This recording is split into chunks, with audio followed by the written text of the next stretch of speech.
शेर और खरगोश। किसी घने वन में एक बहुत बड़ा शेर रहता था। वह रोज शिकार पर निकलता और एक ही नहीं, दो नहीं, कई कई जानवरों का काम तमाम कर देता। जंगल के जानवर डरने लगे कि अगर शेर इसी तरह शिकार करता रहा तो एक दिन ऐसा आएगा कि जंगल में कोई भी जानवर नहीं बचेगा। सारे जंगल में सनसनी फैल गई। शेर को रोकने के लिए कोई न कोई उपाय करना जरूरी था। एक दिन जंगल के सारे जानवर इकट्ठा हुए और इस प्रश्न पर विचार करने लगे। अंत में उन्होंने तय किया कि वे सब शेर के पास जाकर उनसे इस बारे में बात करें। दूसरे दिन जानवरों के एक दल शेर के पास पहुंचा। उनके अपनी ओर आते देख शेर घबरा गया और उसने गरज कर पूछा, क्या बात है? तुम सब यहाँ क्यों आ रहे हो? जानवर दल के नेता ने कहा, महाराज, हम आपके पास निवेदन करने आए हैं। आप राजा हैं और हम आपकी प्रजा। जब आप शिकार करने निकलते हैं तो बहुत जानवर मार डालते हैं। आप सबको खा भी नहीं पाते। इस तरह से हमारी संख्या कम होती जा रही है। अगर ऐसा ही होता रहा तो कुछ ही दिनों में जंगल में आपके सिवाय और कोई भी नहीं बचेगा। प्रजा के बिना राजा भी कैसे रह सकता है? यदि हम सभी मर जाएंगे तो आप भी राजा नहीं रहेंगे।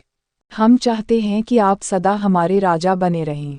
आपसे हमारी विनती है कि आप अपने घर पर ही रहा करें। हर रोज स्वयं आपके खाने के लिए एक जानवर भेज दिया करेंगे। इस तरह से राजा और प्रजा दोनों ही चैन से रह सकेंगे। शेर को लगा कि जानवरों की बात में सच्चाई है। उसने पल भर सोचा, फिर बोला, अच्छी बात नहीं है, मैं तुम्हारे सुझाव को मान लेता हूँ। लेकिन याद रखना, अगर किसी भी दिन तुमने मेरे खाने के लिए पूरा भोजन नहीं भेजा तो मैं जितने जानवर चाहूँगा मार डालूंगा। जानवरों के पास तो और कोई चारा नहीं, इसलिए उन्होंने शेर की शर्त मान ली और अपने अपने घर चले गए। उस दिन से हर रोज शेर के खाने के लिए एक जानवर भेजा जाने लगा।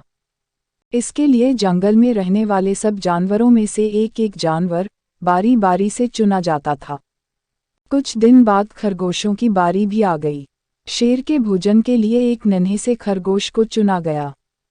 वह खरगोश जितना छोटा था उतना ही चतुर भी था। उसने सोचा, बेकार में शेर के हाथों मरना मूर्खता है, अपनी जान बचाने का कोई न कोई उपाय अवश्य करना चाहिए, और हो सके तो कोई ऐसी तरकीब ढूंढनी चाहिए जिससे सभी को इस मुसीबत से सदा के लिए छुटकारा मिल जाए। आखिर उसने एक तरकीब सोच ही निकाली। खरगोश धीरे धीरे आराम से शेर के घर की ओर चल पड़ा। जब वह शेर के पास पहुंचा तो बहुत देर हो चुकी थी। भूख के मारे शेर का बुरा हाल हो रहा था। जब उसने सिर्फ एक छोटे से खरगोश को अपनी ओर आते देखा तो गुस्से से बौखला उठा और गरज कर बोला, किसने तुम्हें भेजा है? एक तो पिद्दी जैसे हो, दूसरे इतनी देर से आ रहे हो। जिन बेवकूफ़ों ने तुम्हें भेजा है मैं उन सबको ठीक करूंगा। एक एक का काम तमाम न किया तो मेरा नाम भी शेर नहीं। नन्हे खरगोश ने आदर से जमीन तक झुककर, महाराज, अगर आप कृपा करके मेरी बात सुन ले तो मुझे या और जानवरों को दोष नहीं देंगे। वे तो जानते थे कि एक छोटा सा खरगोश आपके भोजन के लिए पूरा नहीं पड़ेगा, इसलिए उन्होंने 6 खरगोश भेजे थे। लेकिन रास्ते में हमें एक और शेर मिल गया। उसने 5 खरगोशों को मारकर खा लिया। यह सुनते ही शेर दहाड़कर बोला, क्या कहा? दूसरा शेर? कौन है वह? तुमने उसे कहाँ देखा? महाराज, वह तो बहुत ही बड़ा शेर है। खरगोश ने कहा, वह जमीन के अंदर बनी एक बड़ी गुफा में से निकला था। वह तो मुझे ही मारने जा रहा था, पर मैंने उससे कहा, सरकार, आपको पता नहीं कि आपने क्या अंधेर कर दिया है। हम सब अपने महाराज के भोजन के लिए जा रहे थे, लेकिन आपने उनका सारा खाना खा लिया है। हमारे महाराज ऐसी बातें सहन नहीं करेंगे। वे जरूर ही यहाँ आकर आपको मार डालेंगे। इस पर उसने पूछा, कौन है तुम्हारा राजा? मैंने जवाब दिया, हमारा राजा जंगल का सबसे बड़ा शेर है। महाराज, मेरे ऐसा कहते ही वह गुस्से से लाल पीला होकर बोला, बेवकूफ़, इस जंगल का राजा सिर्फ मैं हूँ। यहाँ सब जानवर मेरी प्रजा हैं। मैं उनके साथ जैसा चाहूँ वैसा कर सकता हूँ। जिस मूर्ख को तुम अपना राजा कहते हो उस चोर को मेरे सामने हाजिर करो। मैं उसे बताऊंगा कि असली राजा कौन है। महाराज, इतना कहकर उस शेर ने आपको लिवाने के लिए मुझे यहाँ भेज दिया। खरगोश की बात सुनकर शेर को बड़ा गुस्सा आया और वह बार बार गरजने लगा। उसकी भयानक गरज से सारा जंगल दहलने लगा। मुझे फौरन उस मूर्ख का पता बताओ, शेर ने दहाड़कर कहा, जब तक मैं उसे जान से न मार दूंगा मुझे चैन नहीं मिलेगा। बहुत अच्छा महाराज, खरगोश ने कहा, मौत ही उस दुष्ट की सजा है। अगर मैं और बड़ा और मजबूत होता तो मैं खुद ही उसके टुकड़े टुकड़े कर देता।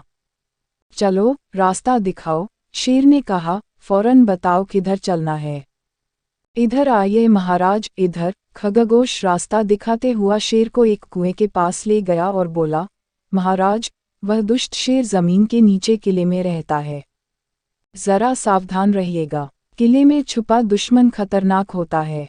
मैं उससे निपट लूंगा। शेर ने कहा, तुम यह बताओ कि वह है कहाँ? पहले जब मैंने उसे देखा था तब तो वह यहीं बाहर खड़ा था। लगता है आपको आता देखकर वह किले में घुस गया। आइए मैं आपको दिखाता हूँ। खरगोश ने कुएं के नजदीक आकर शेर से अंदर झांकने के लिए कहा। शेर ने कुएं के अंदर झांका तो उसे कुएं के पानी में अपनी परछाई दिखाई दी। परछाई को देखकर शेर जोर से दहाड़ा।